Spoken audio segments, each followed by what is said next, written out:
Hoy tenemos el gusto de contar nuevamente con la presencia de mis muy queridos amigos y hermanos masones, Edgar Valenzuela Camacho y Joel Alejandro Gutiérrez Flores. Edgar Valenzuela, profesionista de las ciencias políticas, muchas gracias por estar nuevamente en estas charlas entretenidas. Al contrario, y querido Rafa, Alejandro, bueno, Joel Alejandro, encantado de estar con ustedes y con todas las personas que nos puedan acompañar esta noche.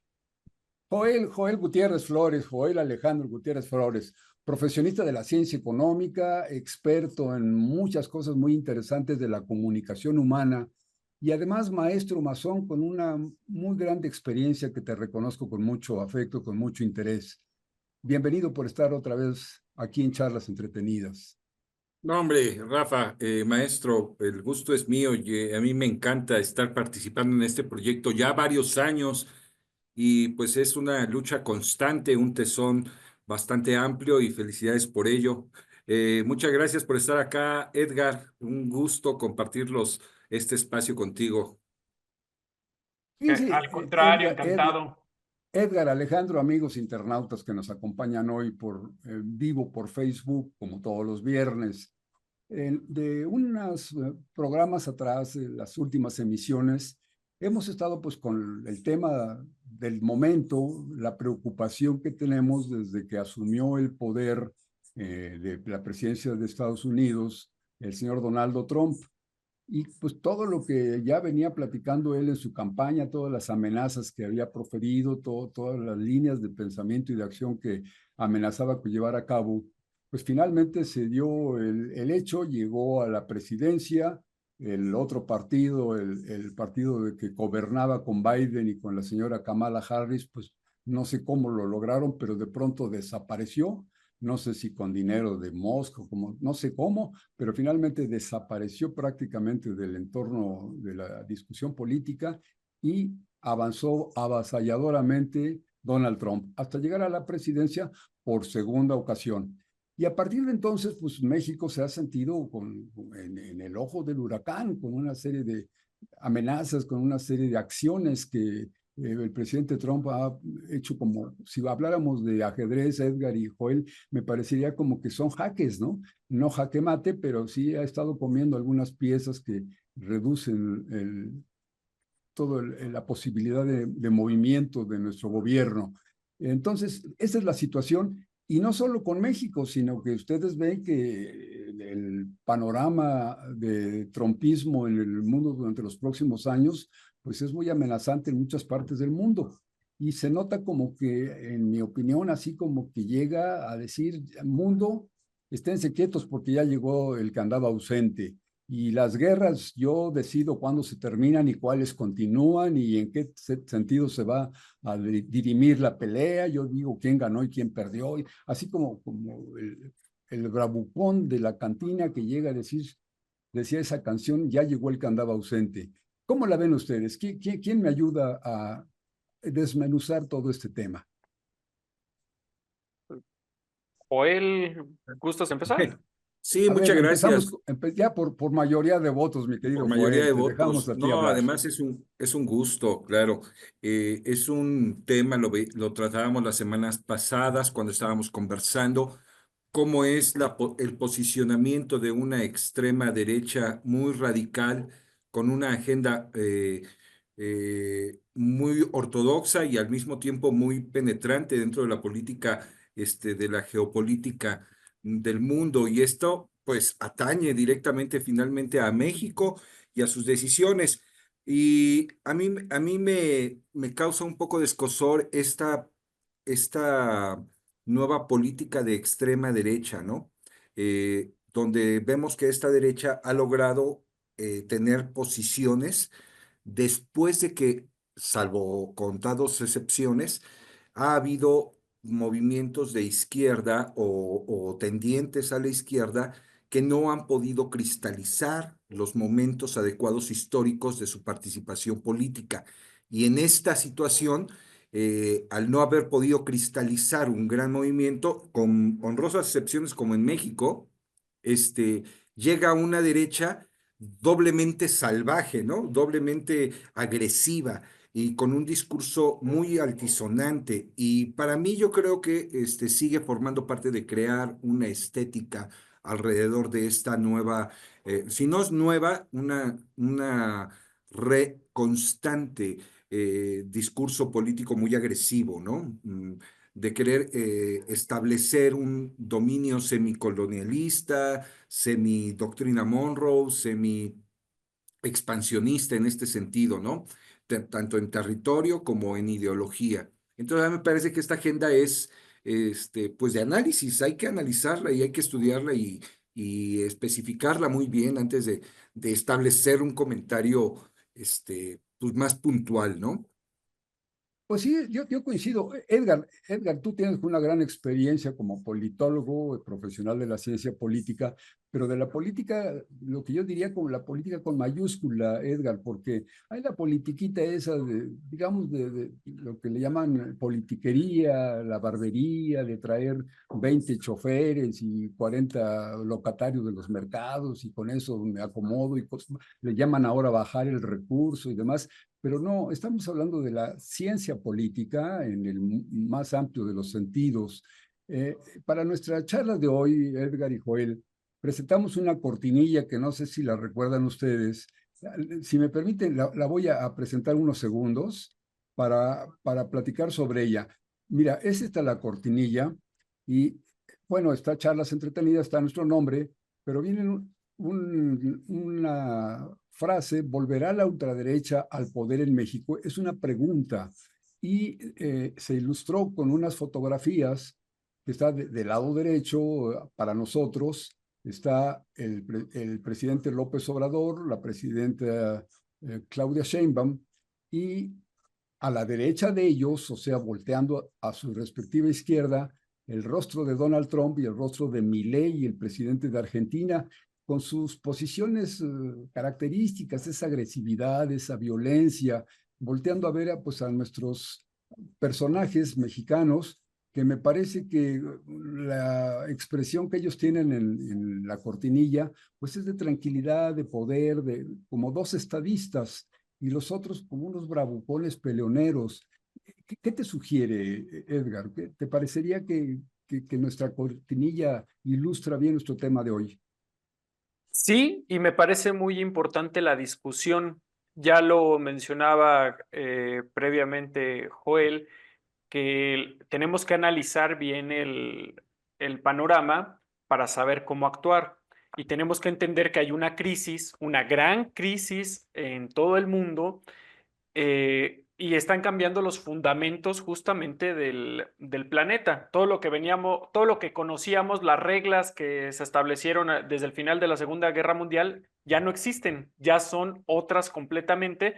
Y en ese sentido, pues todos están reaccionando. En épocas de crisis es muy común que esta clase de gobiernos que prometen mano dura, que señalan a ciertos grupos como los responsables que a ti te vaya mal, suelen crecer, suelen ser bastante concurridos. O sea, en la época previa a la Segunda Guerra Mundial, se da el auge del fascismo justamente en una época de crisis. Ahora, volviendo a los temas más recientes, la ventaja hasta cierto punto con Trump es que no está haciendo nada que no haya dicho previamente. Entonces ya se le conoce y ya se sabe por dónde va a atacar.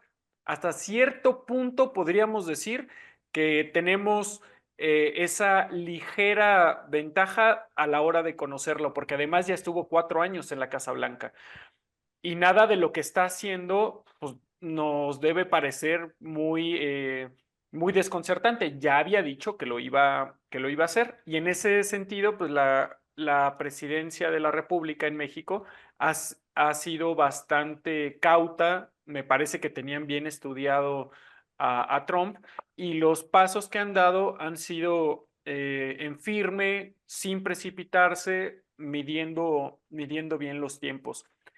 Y también lo mencionabas, Rafa, algo que es muy importante. No es Trump, es el trumpismo. hablando en específico de Estados Unidos. Es decir, Trump no salió de la nada, representa una visión de país y una visión de sí mismo como proyecto Estados Unidos que comparten millones de personas.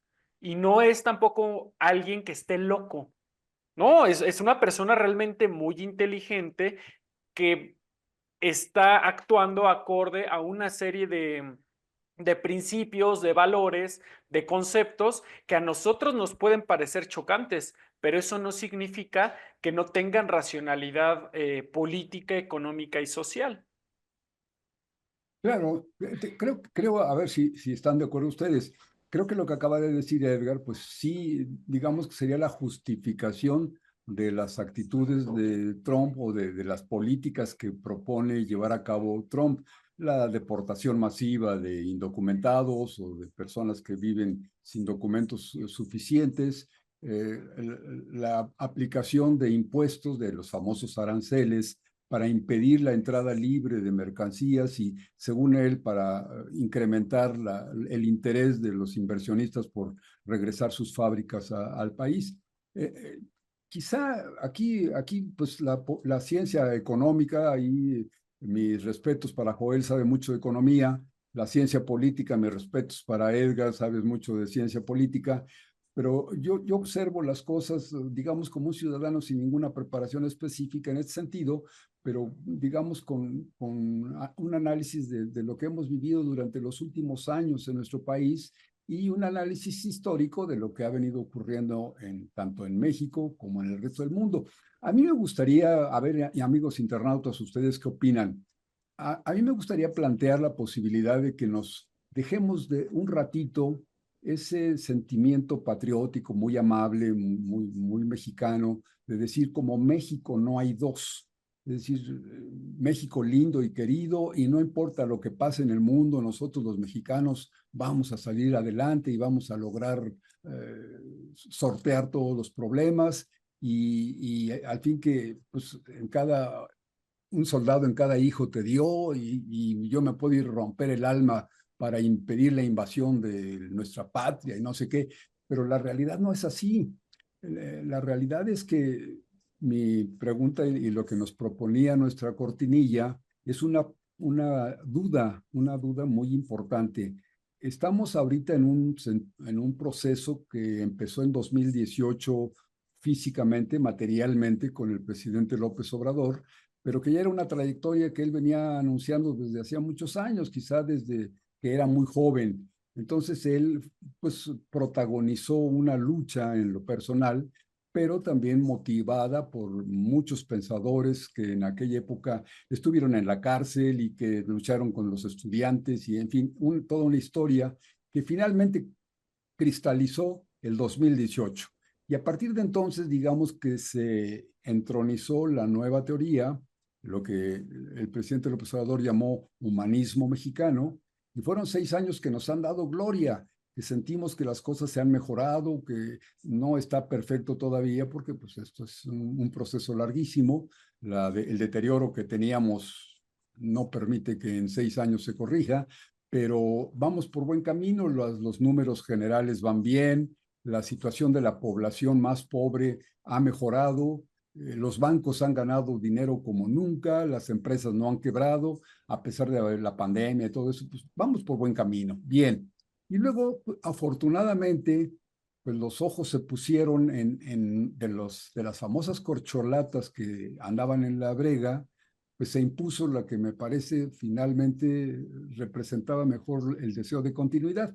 Y entonces la doctora Sheinbaum ha ido demostrando, lleva pocos meses, pero ha ido demostrando que la elección que se hizo en su favor fue bien fundamentada, que es una mujer con conceptos claros, una inteligencia muy avanzada, muy amplia, que nos hace notar que tiene ya un cierto dominio del mundo político. Y ahora le soltaron un toro terrible que es Trump y todo, como decía Edgar, el trumpismo, que es una corriente de pensamiento. Pero aquí va mi pregunta, Joel y Edgar, amigos internautas. Ellos, ni Trump, ni López Obrador, ni Claudia Sheinbaum, ni los otros personajes de los que vamos a hablar en este momento son individuos todopoderosos que nacen de la nada y que han hecho todo. Representan a millones. López Obrador y Claudia Sheinbaum ganaron las elecciones por un amplio margen. Quiere decir que la población mexicana estaba harta del sistema y decidió cambiar el sistema y puso los ojos en un nuevo modelo. Pero en el sentido contrario, Trump es producto también de un nutridísimo número de norteamericanos que lo colocaron como presidente. Y decía Edgar algo interesantísimo. Trump no lo podemos acusar de mentiroso. Su campaña nunca mintió, siempre dijo, nómbrenme a mí porque yo voy a expulsar a los indocumentados, yo voy a nombrar o a lograr que se clasifique a los delincuentes como terroristas, voy a recuperar América y hacer América grande nuevamente. Entonces, no ha mentido y ahorita lo está cumpliendo. Las aranceles y todo eso dijo, vamos a hacer que no nos estén explotando, nos han estado robando dinero, les hemos estado dando a todo el mundo y entonces vamos a cerrar la puerta del dinero y vamos a hacer América nuevamente grande. Y ahorita lo que ustedes decían me parece que lo justifica. Ese discurso convence a muchos y esos muchos colocan en el poder a esos personajes. Entonces la duda es, ¿ustedes creen que el mundo pudiera dar otro golpe pues como el péndulo de los antiguos relojes, otro golpe de la izquierda hacia la derecha y en un momento dado volvamos a ver que los gobiernos, la mayoría de los gobiernos van a irse a las corrientes de derecha, al gobierno del gran capital, a retirar las ayudas sociales o lo que le llamaban populismo, ese apoyo a las clases necesitadas? ¿Cómo ven ustedes el panorama? No para mañana ni para el próximo mes, sino a un mediano plazo.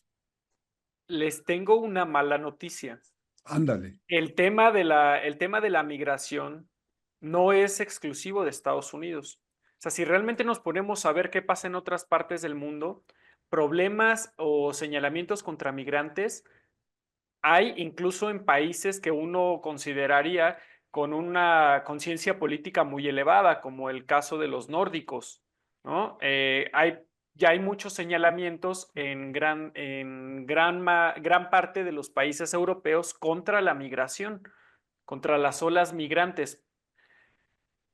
Y si nos vamos a otras regiones, es lo mismo, incluso en América Latina, o sea, dentro de Argentina, de Brasil, en la misma Colombia, por ejemplo, hay señalamientos graves contra los migrantes. A ellos se les acusa, entre otras cosas, de robarles los empleos a la gente local. ¿Qué significa esto? ¿Y por qué cala este discurso? Porque si todos vivimos de maravilla, a mí no me, yo tengo un empleo fascinante y toda la gente, la economía está bollante y en todos lados ves prosperidad, el que lleguen muchos migrantes y tengan trabajos quizá no tan bien remunerados, pues a mí me vale gorro, ¿no? A mí me está yendo de maravilla y a todos mis seres queridos les está yendo igual.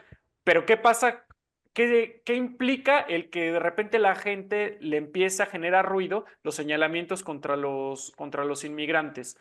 Pues que realmente las cosas no están bien. Y reitero, no es un tema exclusivo de Estados Unidos, en varias partes del mundo está sucediendo. Ahora, cuando hablamos en particular de México, no se nos olvide que la historia a veces nos sirve no solo para la anécdota, nos sirve para entender el presente, cómo llegamos al día de hoy. Si vemos la historia de México, nosotros hemos sido realmente muy, pero muy sensibles a los cambios en el mundo. O sea, hace 200 años México ganó su independencia por las guerras napoleónicas. Cuando Napoleón invade España, pues se da el catalizador para que México empiece la guerra de independencia. Hace 100 años en los albores de la Primera Guerra Mundial, en el inicio de la Primera Guerra Mundial, México libra su guerra de revolución, que no es otra cosa más que una reconfiguración interna, sacar a un gobierno que estaba muy cercano pues, a los capitales europeos, echarlo y que venga otra élite que ahora tiene que lidiar con Estados Unidos. Ahora nos está tocando el declive de Estados Unidos como potencia hegemónica a nivel mundial. Bueno, también tenemos que lidiar con eso. Tenemos 3,000 kilómetros de frontera y hay muchísimos mexicanos que viven en Estados Unidos. Esa parte también tenemos que pues aprender a lidiar con ello y a sacarle provecho. Finalmente, comentar, la propia historia mexicana también ha sido un péndulo. O sea, cuando nosotros vemos los grandes procesos históricos, ha sido en péndulo. A la guerra de independencia le siguió la época de Santana, los polcos. A los polcos le siguieron el proceso de reforma y a la reforma le siguió el porfiriato y al porfiriato le siguió la Revolución Mexicana y sus gobiernos, 8 décadas de gobiernos revolucionarios, bueno, 7 en realidad. Y después el neoliberalismo, y después del neoliberalismo viene el obradorismo. ¿Qué va a pasar el día de mañana? Bueno, si vemos en América Latina, ha sido también la historia de un péndulo. En algunos países más marcado que en otros, depende su realidad social, histórica, política, económica y demás. Pero es importante entender que lo que estamos viviendo hoy tenemos que proyectarlo a largo plazo, si no se te escurre como el agua. El gran ejemplo que siempre en las charlas que tengo la oportunidad de participar pongo es Brasil. Estábamos a principios del siglo XXI encantadísimos con el proyecto de Lula y creíamos que Lula iba a ser eterno ganador en las urnas. Y ganó después de muchos intentos, gana, se reelige, su partido impulsa a Dilma Rousseff y de Dilma, es decir, del proyecto de Lula, se nos viene Bolsonaro. O sea, también y ahora vuelve Lula, pero ya no es el Lula que conocimos tiempo atrás. O sea, ya tiene una te configuración interrumpo un distinta. segundito ahorita que mencionaste el ejemplo de Brasil que me pareció excelente. Digamos que Dilma Rousseff, podríamos llamarle que era el segundo piso de Lula. En parte, sí, aunque no necesariamente ese tipo de igualaciones en procesos distintos caben. Lo que sí es importante entender es cómo fue que Brasil pasó de un proyecto progresista como el de Lula a uno completamente reaccionario como el que encabezó Bolsonaro. ¿Qué dejó de hacer el partido en el gobierno? ¿Qué dejaron de hacer las élites gobernantes brasileñas progresistas para que el discurso de odio, de clase y racista incluso dentro del propio Brasil le pegara a mucha gente que antes jamás en su vida votaría por un personaje como Bolsonaro, que además, y con esto cierro el comentario, es un reivindicador de la dictadura militar brasileña. Es como si en Argentina o en Chile, mejor dicho, ganara alguien cuya bandera es Pinochet, con todas las violaciones a los derechos humanos que implica, ¿no? O sea, de ese tamaño es el proceso político que llevó como péndulo de Lula a Bolsonaro. ¿Qué tenemos que hacer nosotros como partido, digamos, en el poder, como una élite progresista, incluso como militantes, como parte de una organización como la masonería, para concientizar a nuestro pueblo de lo que viene? ¿Qué estamos haciendo para hacer conciencia política y no solo aumentar el nivel de vida de la población? Que es lo más urgente, desde luego, porque todavía tenemos una gran parte de la población mexicana viviendo en pobreza, pero no nada más es la transferencia de recursos lo que sirve para asegurar el éxito de un proyecto, también y sobre todo la conciencia política. Déjeme saludar a nuestros amigos internautas Edgar y Joel. Fíjate, está Georgina Cabrera. Saludos cordiales, amigos y queridos hermanos. Excelente noche.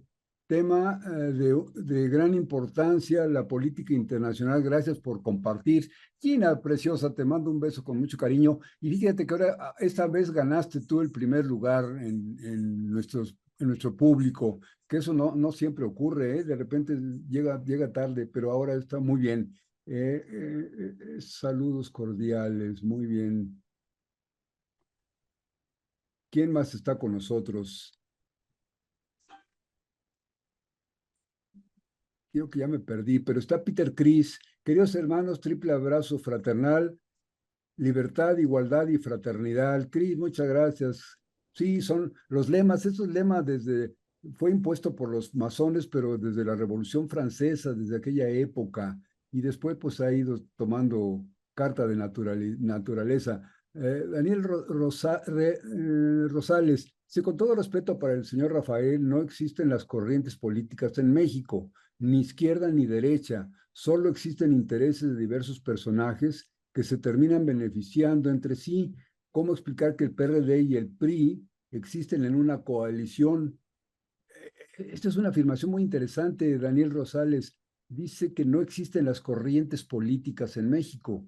Quizá era lo que mencionaba yo de que no tengo mucha fe en los partidos. Diana Morales, saludos fraternos a toda la audiencia y queridos hermanos. Diana hermosa, te mandamos un abrazo con mucho cariño. Qué bueno que estés con nosotros. Es un tema muy importante. Dice Daniel, la manera en la que Edgar argumenta con datos históricos y actuales me parece muy atinada. Construye ideas con una base sólida y profunda. Excelente, saludos. Sí, sí, son nuestros invitados de lujo. ¿Cómo ves, Joel? Esto que comentábamos, decía Joel, Edgar, algo que hasta me preocupó más de lo que ya estaba preocupado, porque mencionó el caso de Brasil, pues un poco comparando con lo que nos dice Daniel Rosales, de que no existen corrientes políticas, pues si no existieran, entonces no habría ese cambio de un lado al otro. Por ejemplo, en Brasil, ¿cómo puede ser, como bien decía Edgar, viene un personaje que apoya al pueblo, que ayuda mucho, que las grandes mayorías se le entregan y lo hacen triunfar? Y uno diría, como mencionaba ahorita Edgar, pues todavía hace falta que se saque a muchos pobres de la pobreza y demás, pero esos mismos pobres que están tradicionalmente bocabajeados son los que votan en contrario y entronizan a un personaje de la derecha. ¿Cómo Es lo ves que eso, quería Joel? comentarte, Rafa. Es justamente lo que quería comentarte. Fíjate que Estados Unidos para 2023 cerró sus índices de pobreza por ahí del 13%. Ha habido un aumento de pobreza de ese 13% respecto al año anterior, creo que estaba en 11%. Hoy, a cierre de 2024, estamos en 14% de los niveles de pobreza de Estados Unidos. O sea, la clase, la masa pobre ha ido incrementándose. Esto sumado a las crisis sociales tan fuertes de personas, a la crisis esta del fentanilo o de drogadicción, que también las mismas empresas han promovido. Estados Unidos posee uno de los más grandes, algo así estaban hablando de entre 4 a 5 millones de adictos a drogas opioides en los Estados Unidos. No es más que el reflejo de estar viviendo en una vida miserable. El acceso a la droga para quitar el dolor, y no solo físico, sino también existencial dentro de una sociedad decadente, promueve una asociación hacia las drogas muy, muy fuerte. Entonces, entre este incremento de la pobreza, este incremento de las adicciones, esta yo diría que la despolitización es un reflejo también de esta crisis social que está viviendo Estados Unidos, entre todo este incremento de pobreza y y de codependencia. Ahora, sí, efectivamente, votaron por él, votaron porque sucede que tienen que echarle la culpa a alguien de la miseria en la que está siendo sometida. Pero lo único que se va a lograr, o lo único que se va a lograr expulsando a tanto migrante de Estados Unidos, es que la clase trabajadora de Estados Unidos tome esos empleos y se va a dar cuenta que están mal pagados, que siguen sin funcionarles para subsistir, y la base del dinero que se genere bajo esos empleos, perdón, va a volver a rotar a los grandes capitales, dueños de los grandes consorcios y de los conglomerados como Jeff Bezos, como Amazon, como Zuckerman, como Pues toda la cúpula económica que rodea a Donald Trump. Entonces, sí, efectivamente, tal vez votaron por él, pero no estaban politizados como para entender la gravedad del asunto al que se avecinaban o dando su voto. Es como estás intentando hacer un negocio, te endulzan, te dicen que sí, que sí, que sí, pero después al final te abrazan, estrechón de manos, vamos a hacer el negocio, pero finalmente te traicionan. Y hay una traición espeluznante en este sentido. Y si no una traición, es mm, es el resultado de la poca visión y politización del pueblo norteamericano ante una crisis social y de incremento de pobreza. Y no solo es la pobreza, hay gente que no es, la mayoría de los estudiantes, y por estadística, más del 80% de los estudiantes que están en el sistema educativo en Estados Unidos, deben su educación a lo largo de 20, 30 años posterior a que salgan de la misma educación. El estadounidense promedio tiene una deuda a cuestas gigantesca, gigantesca, que difícilmente la va a pagar a la mitad media de su vida laboral. Aparte de eso, el sistema de salud al que se enfrenta Estados Unidos está realmente corrompido en este sentido, y al ser privativo o privatizado, también ocasiona una verdadera crisis dentro de los Estados Unidos, de salud.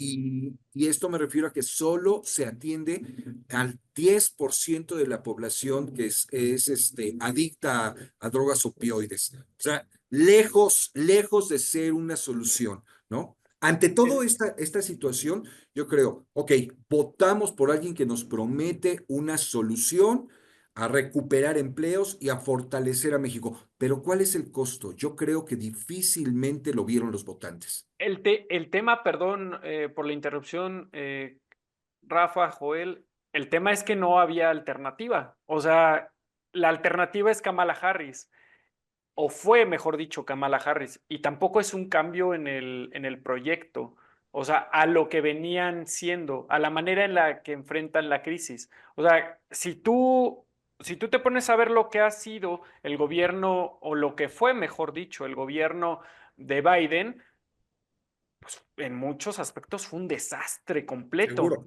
Y lo seguro. único que proponía Kamala era la continuidad de ese desastre.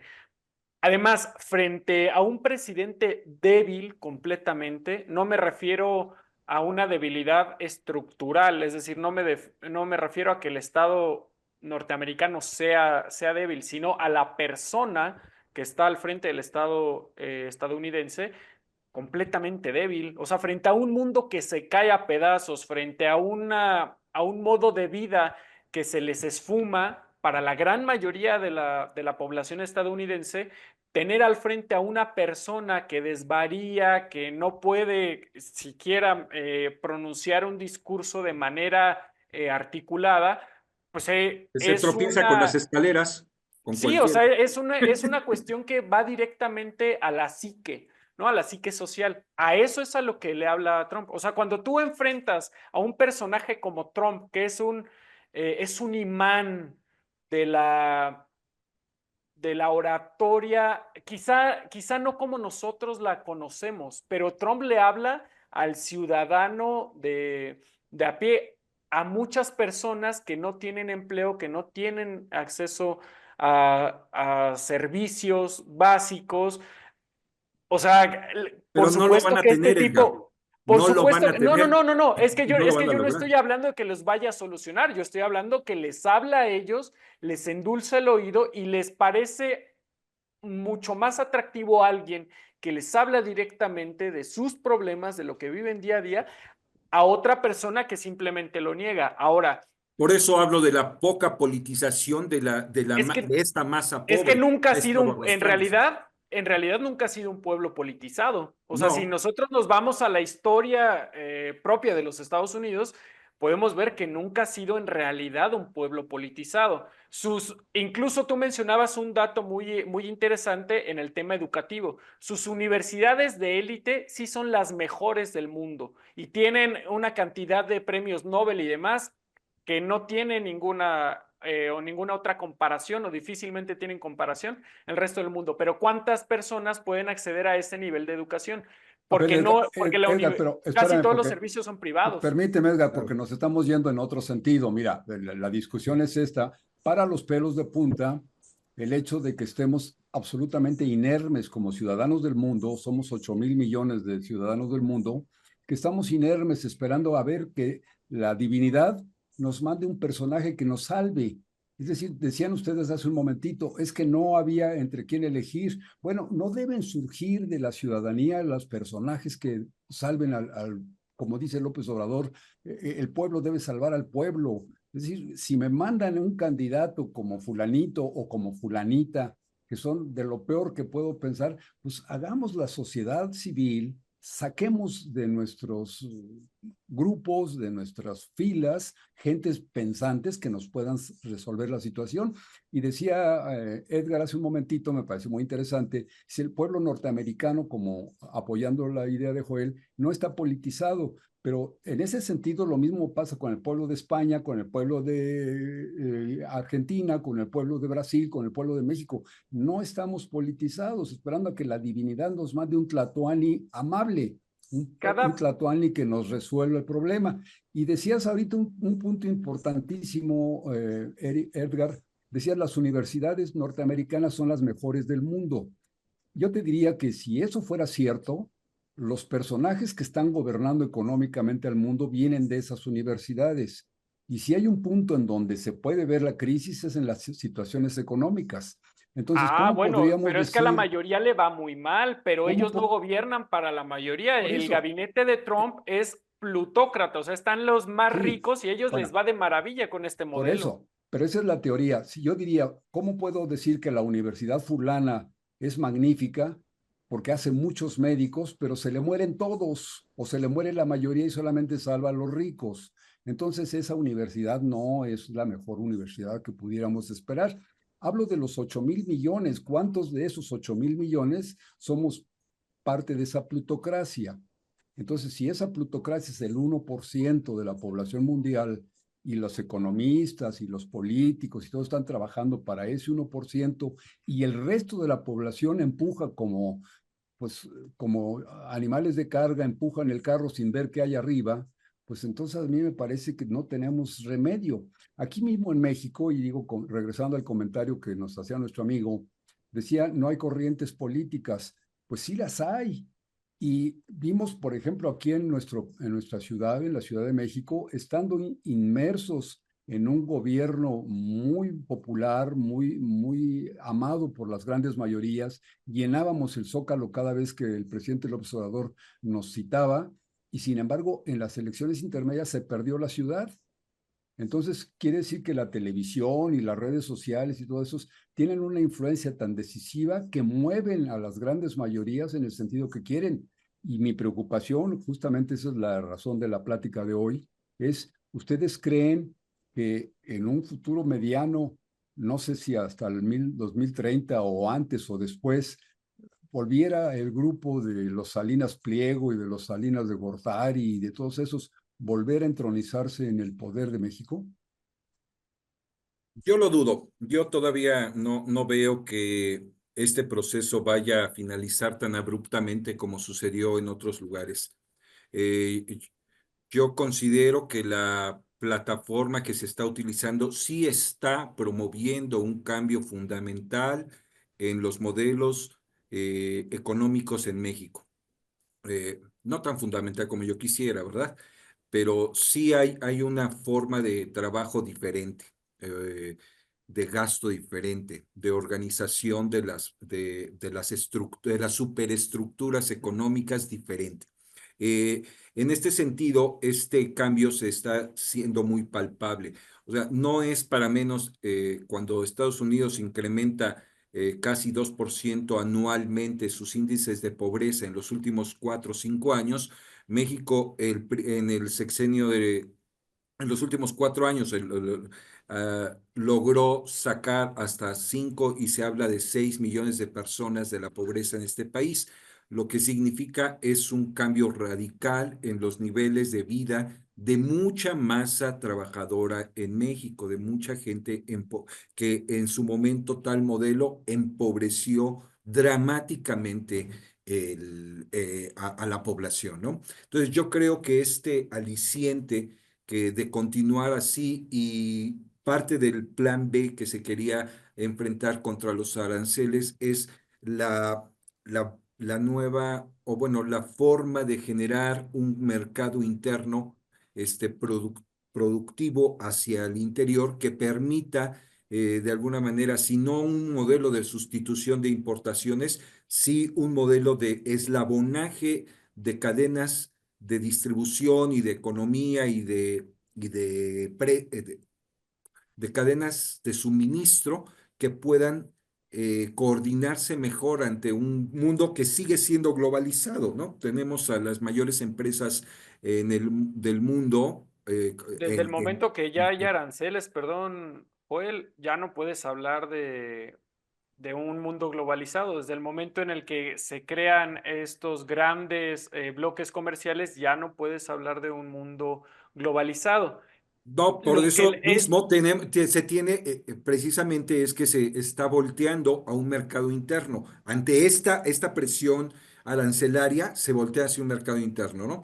Ahora, aquí es bien importante también detallar que Estados Unidos tiene una agenda y digámoslo así, anticomunista, anti-China, ¿no? Prefiere tal vez negociar un poco más con Rusia que estar negociando con China. Y entonces, ante esta situación, también esto juega en la agenda política, ¿no? Las inversiones de China en México iban creciendo, iban en aumento. No es el sé, segundo socio comercial de México. imagínate, No más, no imagínate. más. Pese a No, pese a la presión de los Estados Unidos, es el segundo socio comercial. entonces, ¿a qué está presionando este tipo de aranceles? A abrirle la puerta a un comercio distinto que viene bien, que bien podría funcionar con países del Oriente Medio, ¿no? Entonces, perdón, del Oriente Asiático. Y bueno, para terminar el comentario, comentabas, no está loco este señor y obedece a una agenda. Yo creo que sí, Edgar, no está loco, obedece a una agenda, pero sí es muy ignorante. Yo creo que hay Joel y una Edgar, déjenme saludar. ignorancia Miren, Emanuel Benito tremenda Cosa en este Arámbula. sector. Emanuel, qué bueno que estás aquí con nosotros, te agradezco mucho. Dice Emanuel, que es abogado, considerar que China es un estado que por muchos años se encontró durmiendo económicamente y es un gigante que avasallará la economía mundial. Pretende Trump poner muros en defensa de la moneda, busca límites en todo. Es un poco lo que estaba mencionando ahorita Edgar, claro, al poner aranceles o sistemas para cerrar la economía norteamericana, pues obviamente ya no está queriendo la globalización. Y dice, pregunto, ¿la política de China, si se aplica en el Estado mexicano, a dónde nos llevaría? Bueno, es una pregunta un poco difícil de responder. Salud, fuerza y unión también para ti. Te apreciamos mucho, Manuel. Dice Daniel Rosales, esos pobres son los que se vienen arrastrando desde la mal llamada Revolución Mexicana, algo que promovió una persona privilegiada como Madero, emberrinchado porque no lo dejaban tener poder político. Todo el orden y progreso todo el orden y progreso. Ah, caray. Dice, Conseguido por todo el Porfirio orden y Díaz, progreso se tiró conseguido al por caño. don Porfirio Díaz se tiró al caño. Qué barbaridad, esa sí es una afirmación muy interesante. Te la agradezco mucho, Daniel Rosales. Ahorita lo platicamos con mis invitados. Diana Morales dice, dar seguimiento al proyecto de nación para quitarles el negocio de los partidos políticos que se aferran con todas sus fuerzas al dinero de todos los que pagamos impuestos, ya que solo representan a sus intereses personales y no de la ciudadanía. También es una afirmación muy interesante, Diana, y coincidimos en muchos sentidos, pero también allí tiene pues, un aspecto interesante que me gustaría ahorita que platicarlo con mis hermanos y amigos expertos. Entonces nuestro amigo Daniel, mencionó un caso muy interesante. Dijo, todo el gran progreso, todo el orden pues, del porfiriato se tiró al caño por culpa de la Revolución Mexicana. Es un aspecto muy interesante la forma como él analiza la Revolución Mexicana, ¿no? Y como analiza el porfiriato. Seguramente, pues él, digamos que le gustó mucho el sistema de don Porfirio Díaz y dice que todo lo que se logró se tiró al caño. Esto es algo muy interesante. Y luego los partidos políticos, Edgar y Joel, nos decía Diana que los partidos políticos están gastando el dinero de todos los mexicanos. La alternativa sería que el pueblo de México, que el erario público no le diera dinero a los partidos políticos. Pero en ese caso estaríamos hablando de la privatización de la política. Y entonces sería otro El modelo elemento Estados Unidos. como lo hace Elon Musk y todos los otros ricos que compran al presidente, lo ponen y dicen aquí lo hacemos a nuestro negocio, ¿no? La Estamos privatización viendo cómo política. Elon Musk inclusive compró un puesto para él, el de la famosa, digamos que está vigilando el funcionamiento del gobierno, pero realmente lo que está vigilando es que sus inversiones tengan un buen resultado económico. Obviamente, a los 15 días o al mes de gobierno, pues todavía no lo notan. Pero mi preocupación, Joel, amigos, internautas, Edgar, mi preocupación es esta gran masa de ciudadanía, los 8,000 millones de terrícolas que habitamos el planeta, somos una masa amorfa manejable por los grandes intereses, por esa plutocracia de la que hablaban ustedes, ese 1% de ricachos son los que nos hacen ir de un lado al otro. De decir, por ejemplo, Edgar hablaba de que el siglo XIX pues fue un movimiento pendular de lo que ocurrió en Europa, viene aquí, se produce un nuevo país, la lucha entre la masonería escocesa y la masonería yorquina, es decir, la masonería conservadora y la masonería liberal, o la masonería, llamémosle francesa, contra la masonería inglesa. En fin, ese tipo de peleas marcaban dos tendencias antagónicas y ganaba un grupo, después de un tiempo perdía y ganaba el otro y así se iba. Eso pasó, digamos, la primera mitad del siglo XIX. La segunda mitad del siglo XIX, pues prácticamente todo se fue a la derecha. Y a nuestro amigo Daniel le parece bien esa derecha de don Porfirio y toda la labor esa que hizo don Porfirio, dice él, se fue al caño. Entonces llegó la izquierda, la Revolución Mexicana, los desarrapados, la indiada sucia y maloliente, y echó al caño toda la hermosa labor de don Porfirio Díaz. Y entonces venimos al siglo XX, que también pues iba de un lado al otro, hubo un capitalismo como por ejemplo lo de Miguel Alemán, que fue pues el famoso desarrollo, Estabilizador. el desarrollo estabilizador, que pues fue la verdad la creación de los grandes ricos de la segunda mitad del siglo XX y así por el estilo. Luego, pues había como que algunos que proponían, Luis Echeverría, por ejemplo, proponía una izquierda que le echaron a perder por muchas razones. Inclusive, lo peor de todo es que la política fue en contra de Echeverría, no fue por argumentos políticos, sino lo tachaban de tonto. Y pues la verdad es que de tonto no tenía un pelo, pero ese fue lo que lo destruyó. En fin, ese bamboleo o ese peloteo de ping pong o ese movimiento pendular de un lado al otro nos llevó finalmente al 2018 y estamos ahorita en un gobierno que podríamos calificar como de izquierda. Ojalá que no tengamos dentro de un tiempo alguien que nos diga que López Obrador echó al caño toda la labor que hizo Peña Nieto, ¿no? Bueno, ya Ojalá. lo hay, pero nadie los pela. No tiene eco en la realidad. Pues Esa es la cuestión. no, Pero yo no estoy muy seguro de eso, Edgar, y esa es mi preocupación. son minoría. O sea, sí hay gente que les compra el discurso, pero son minoría, afortunadamente, al día de hoy. Yo sinceramente no estoy de acuerdo con ese revisionismo histórico que nos dice el porfiriato y la época neoliberal fueron geniales y los movimientos que le sucedieron, es decir, los revolucionarios y ahora el obradorismo, echaron al caño todo. Oye, pues que le pregunten hace 100 años a los yaquis, ¿no? Ahí a los que se opusieron a la privatización de toda su zona sagrada y los deportaron en masa a Yucatán, a la A península de los Yucatán. mineros de Río Blanco, Por ejemplo, o sea, un montón de... Sí, al ¿de qué se... 80% de la población que vivía en pobreza en el Porfiriato, al Exactamente. ¿De qué se 80%. agarran? ¿De qué se agarran? Todos los que proponen este revisionismo histórico para glorificar al porfiriato toman como bandera la construcción del Estado y la estabilidad política que tuvo México después de un siglo, después de 6, 7 décadas del siglo XIX de constante inestabilidad. Pero sí, está bien, te lo reconozco, pero ¿a qué costo social? No puede el análisis construirse a partir de un solo parámetro.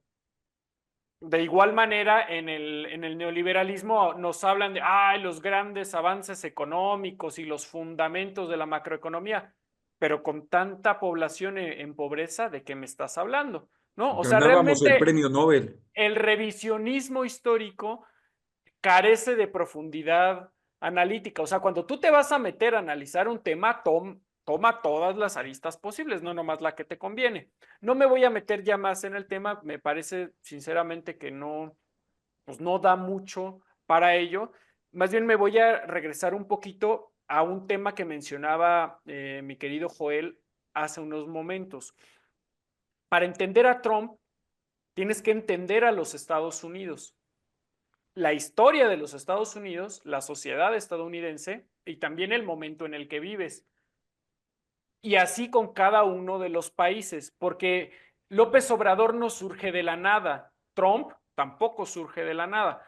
Hay una historia, un bagaje social, económico, político que produce esa clase de líderes y los lleva a que en un momento determinado de la historia de su país puedan triunfar. O sea, si no existiese el grado de pobreza al que nos sumergió el neoliberalismo, no se entendería el obradorismo, ¿no? Si no existiera una gran pobreza en Estados Unidos, una crisis estructural en Estados Unidos, no se entendería a un personaje como Donald Trump.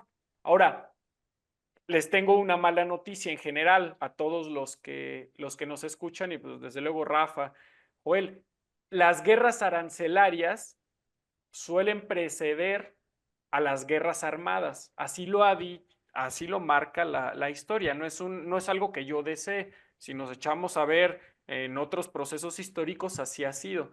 Ojalá que no sea esta ocasión, que se logre un arreglo entre países, entre intereses, de manera lo más pacífica posible, pero en el pasado no ha sido así. Finalmente, cierro, porque mencionaron mucho a China. China es la mayor economía del mundo desde 2016, cuando se considera el Producto Interno Bruto por poder de paridad de compra, es decir, ¿cuánto o qué puedes comprar con $1 en Estados Unidos, en México, en China, en Europa? No compras lo mismo, tiene un costo distinto. Cuando tú utilizas ese mecanismo, China es la mayor economía del mundo desde 2016. Se convirtió en la fábrica del mundo desde la década de los 70. Lleva 50 años siendo la fábrica del mundo. Tiene una población gigantesca, una planeación histórica en cuanto a incluso hasta sus propias ciudades son planificadas desde el centro. Tiene una concepción de sí misma, de la democracia, de la economía, muy distinta a la que tenemos nosotros en Occidente. y las inversiones chinas, o mejor dicho, China le ha ganado el terreno a Estados Unidos y a los europeos y a quien me digas, justamente metiéndose a financiar obras de infraestructura, concediendo préstamos,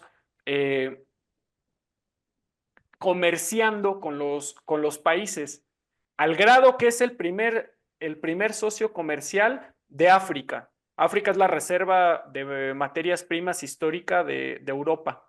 Fue desplazada por China desde hace mucho tiempo. Ese es el primer socio comercial de Latinoamérica, o mejor dicho, de Suramérica.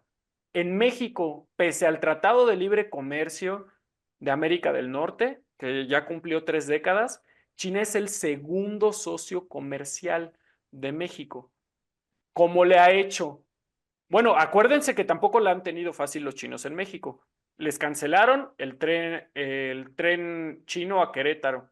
Recordarán, les cancelaron inversiones en litio, en Sonora. Les han cancelado muchas cosas. La propia presidenta Sheinbaum mencionó cuando lanzó el Plan México que va a intentar, o mejor dicho, que va a proponer a los Estados Unidos que México, Canadá y Estados Unidos hagan un bloque en conjunto para reducir las importaciones de China, es decir, que se produzca en nuestra región al menos el 10% de los productos que importamos de China, es decir, es un bloque contra Claro. China para competirle.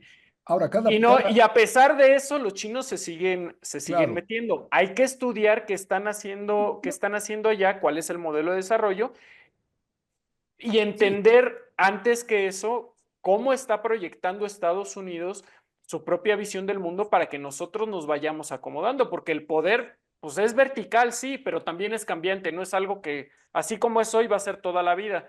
Así es el problema. Ahora, analizar, digo, por ejemplo, decías, estudiar qué está haciendo China. Bueno, pues es que siempre la milpa de mi compadre se ve más verde, ¿no?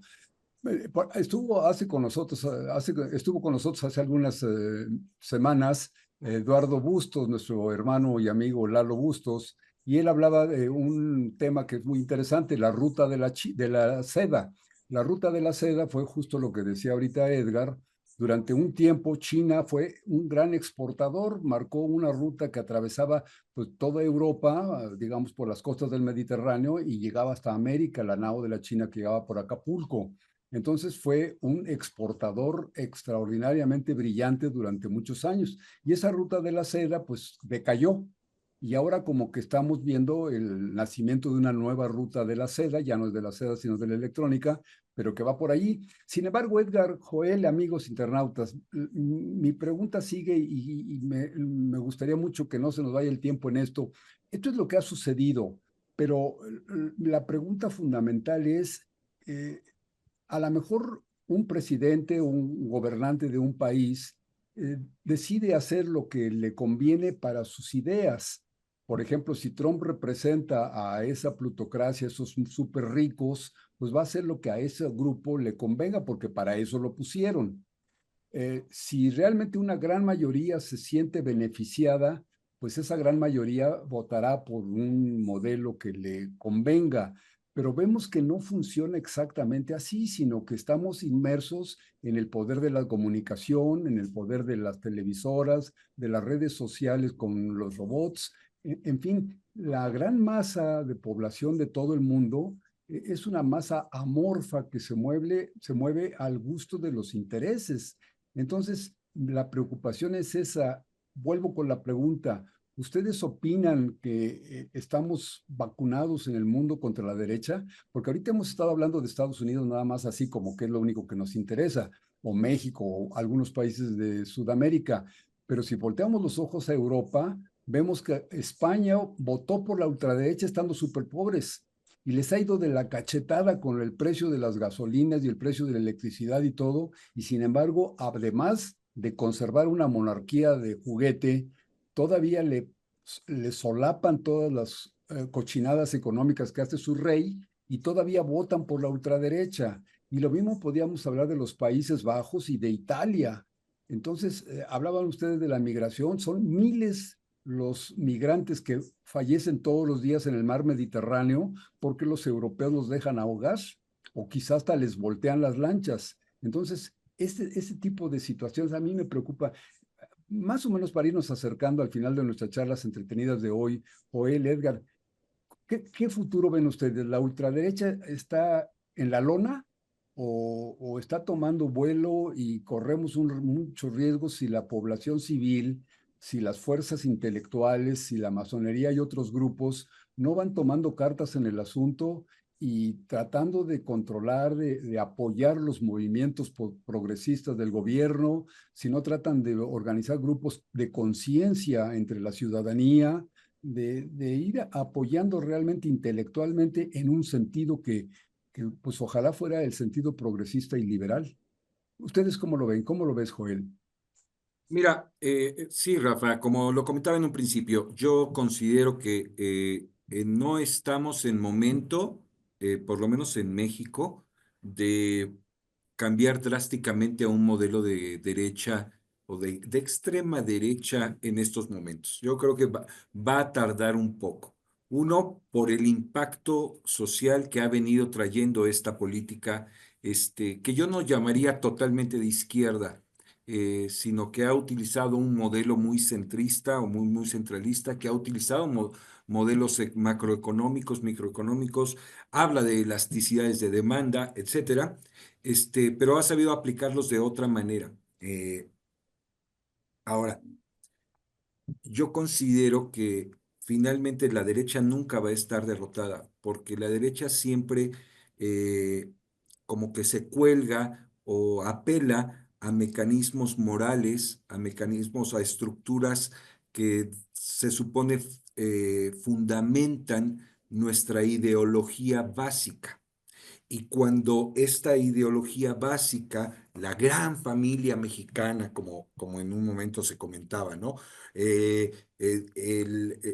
la gran católico, el gran católico mexicano creyente de este pueblo creyente católico que recibe al Papa, etcétera, cuando se cuelgan de esos pendones, eh, pueden subsistir de manera muy forzada porque aún existe un sesgo ideológico y cognitivo de esos patrones generacionales que venimos arrastrando de hace mucho, como sociedad, aún los tenemos inmersos en nosotros, ¿no?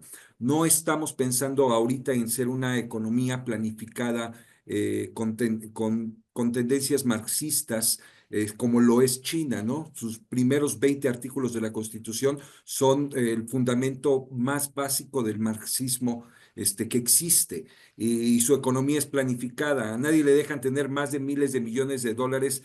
Hasta aquí puede ser rico, lo demás es del Estado. Excepto si Esta eres de la élite gobernante, ¿no? esta hibridación de las empresas privadas son híbridas. O sea, para que lleguemos a un modelo como el chino, aún nos falta muchísimo, que yo creo que es una izquierda muy desarrollada, ¿no? Sí creo que es una izquierda muy desarrollada. Nosotros todavía nos falta mucho camino por recorrer en este sentido. Sin embargo, yo creo que la derecha en México está latente, se va a colgar de estos pendones. Y va a seguir atacando de alguna manera la nueva superestructura que se está creando. Lo que yo invito a los hermanos masones, a los hermanos que no, incluso no están en la masonería, se acerquen precisamente a dialogar en esta directriz, dudar precisamente de todo lo que se dice, porque todo lo que se dice está siendo propagandístico. Hay mucha propaganda, no publicidad ni marketing, hay mucha propaganda nociva que finalmente está sembrándose en algún momento.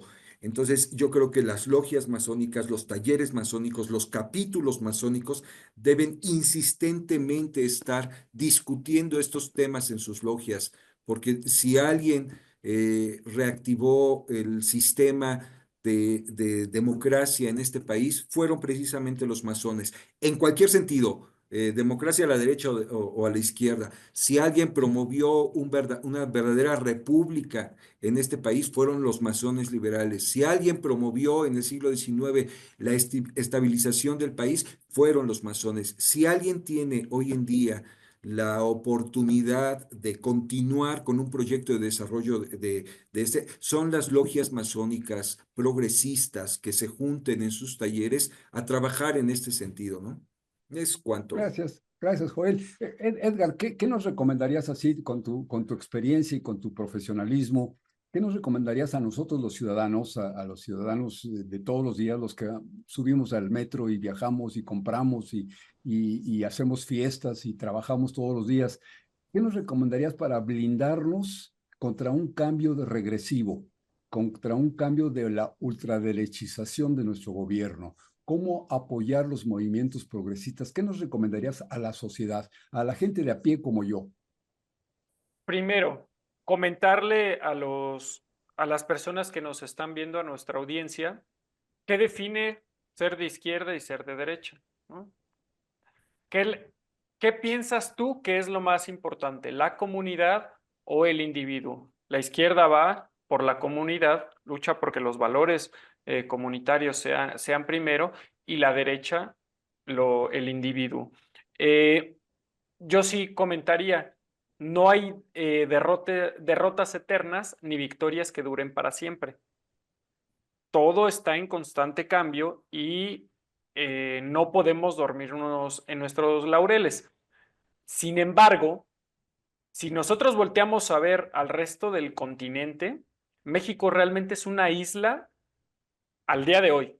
Es una isla de estabilidad política, porque todos los países, prácticamente todos los países del continente, y me atrevería a decir gran parte del mundo, están en problemas de inestabilidad política. Obviamente cada uno tiene su explicación, pero en el caso mexicano, pues es un gran movimiento con amplísima base social, con un ideario muy definido, el que está ahorita en la presidencia de la República, el que tiene mayoría en el Congreso de la Unión, la mayoría de los estados que gobierna. Pero eso no es producto de la casualidad, o sea, eso se nota o se refleja en el amplísimo margen de apoyo social del que goza este proyecto. Sin embargo, sí es importante pensar a futuro. La oposición mexicana no solo quedó desmoralizada completamente, desorganizada y además descabezada, porque no hay al día de hoy una sola persona, un solo liderazgo en todo el espectro político, social, económico, que pueda encauzar o aglutinar a todas las fuerzas opositoras para enfrentarse a este tsunami que ha sido el obradorismo. Lo han intentado por varias vías.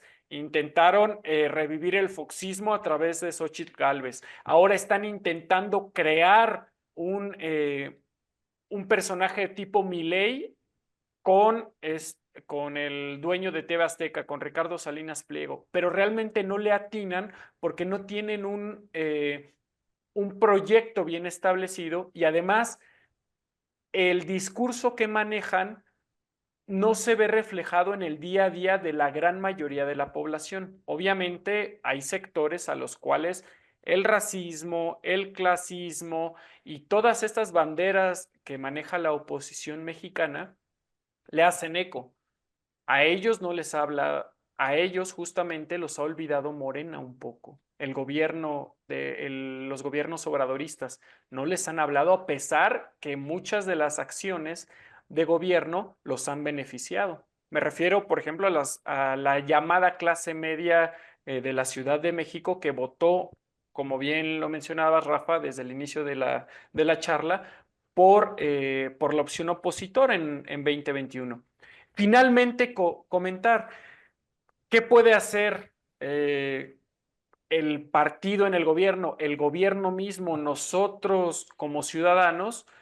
Primera, el partido tiene que hablarle y tiene que hablarle a toda la ciudadanía y sobre todo construir ciudadanía. Es decir, no basta con distribuir mejor los ingresos de la gran mayoría de la población. No basta con una política redistributiva para asegurar una estabilidad política a largo plazo. Se tiene que crear conciencia de cuáles son los procesos políticos que están sucediendo en su país, en su ciudad, en su comunidad. Porque si solamente nos enfocamos a la política distributiva en materia económica, en el momento en el que nos caiga una crisis económica, la gente que votaba por ti porque se había beneficiado de este modelo, pues se te va a voltear, o sea, va a decir, Claro, claro, no, pues es que como ya no me beneficia, ya se volvieron corruptos y les va a caer así todo es. este lenguaje que maneja la derecha. Edgar, Entonces querido hay Joel, que hacer este trabajo se nos social, está no yendo, olvidarse de qué nos llevó. se nos está llevando el tiempo, se acaba prácticamente, ya rebasamos la hora, pero el tema da para mucho. Y yo diría nada más así como colofón, nos habla Diana Morales, dice, un Estado democrático asegura que es la democracia social lo más efectivo, entendida como igualdad de estados, modos y costumbres. Giovanni Sartori, 24/2017, dijo la política democrática reivindicada. Creo que tiene toda la razón y se refiere a Sartori, claro que es un autor muy importante. Creo que redondeamos lo que platicábamos, Joel y Edgar, amigos. Queda finalmente en el tintero esto que decía Edgar, que ni los triunfos ni las derrotas son para siempre. Entonces esto pues es lo espeluznante. Es muy probable que el péndulo siga viendo de izquierda a derecha y de derecha a izquierda. Y decía Edgar que no hay una figura importante dentro de la derecha, pero tampoco existía Trump. Y ahora está Trump, que va a ser un elemento aglutinador de esas corrientes regresivas y que va a dar un gran impulso. Y si Trump llegó en Estados Unidos, pues yo no veo por qué Salinas Pliego no pueda llegar en México. En fin, ese tipo de cosas. Y finalmente, Joel y Edgar, me atrevo yo a afirmar esto. También tenemos en contra una especie de egocentrismo de los funcionarios. Muchos funcionarios creen que con quedar bien con el jefe y con cumplir con los proyectos del humanismo mexicano, aseguran todo. Y entonces por eso olvidan a los grupos pensantes, a apoyarse en grupos institucionales de trayectoria histórica, olvidan voltear hacia la población y preguntar qué estamos haciendo. Creen que encerrándose en sus palacios de gobierno y distribuyendo dinero, lo van a lograr todo, pero hay muchos riesgos. Ojalá, Joel, amigos, Edgar, ojalá que estas pláticas que tuvimos hoy no sean premonitorias de un golpe de péndulo que nos volviera a llevar a la derecha, que ojalá nunca más tengamos un Milei en México o que tengamos un Bolsonaro o un Trump o un Salinas Pliego o un Ricardo Anaya o una Xóchitl Gálvez, ¿no? Que tengamos un progreso y ojalá que formemos nuevos personajes dentro de la juventud. Hay mucha gente capaz que dentro de las juventudes pensantes y razonantes, pues yo creo que pueden irse creando nuevos ideales, nuevas capitanías de barco, nuevos líderes que realmente funcionen como ello, ¿no? Les agradezco mucho, Joel. Edgar, ¿quieren terminar con alguna frase antes de retirarnos, antes de despedirnos? Eh, Rápidamente, yo considero que la economía no ha sido tan pendular en los últimos 50 o 60 años en China. Han logrado establecer un modelo muy interesante en su economía y yo invito a que reflexionemos también que nosotros en México podemos crear un modelo de distribución de la riqueza, de conciencia social y de trabajo intelectual y técnico en este país. Y lo podemos hacer desde las logias masónicas. A mí me gustaría mucho participar, como lo estamos haciendo en muchos otros foros, y seguir adelante en este gran proyecto, porque eh, la patria y el país y el colectivo es muy importante. Nos necesitan y nos surgen en estos momentos. Joel, te mando un abrazo, te agradezco mucho. Edgar. Suscribo únicamente las palabras de mi querido hermano Joel en cuanto a el trabajo que se tiene que realizar dentro de los talleres y también hacia afuera. O sea, este tipo de ejercicios que nosotros quizá pensábamos, ay, es que es muy chiquito, es que ¿quién nos va a ver en un viernes, en la noche, en un día del amor y la amistad? Bueno, si una persona entra a vernos y se lleva una reflexión a su casa, ya triunfamos, porque era una persona que no había pensado quizá en esto o no había reflexionado en estos temas y es una persona menos que va a poder la derecha cooptar con discursos racistas, clasistas y sobre todo de odio. Entonces, reconocerles mucho esta clase de espacios. Yo estoy muy contento de haber estado esta noche aquí con ustedes y a la audiencia también que nos sintonizó. Quizá después tengan la oportunidad de vernos, no en vivo, pero en algún momento del futuro. Les agradezco mucho, encantado de estar aquí. Les envío un triple abrazo fraterno.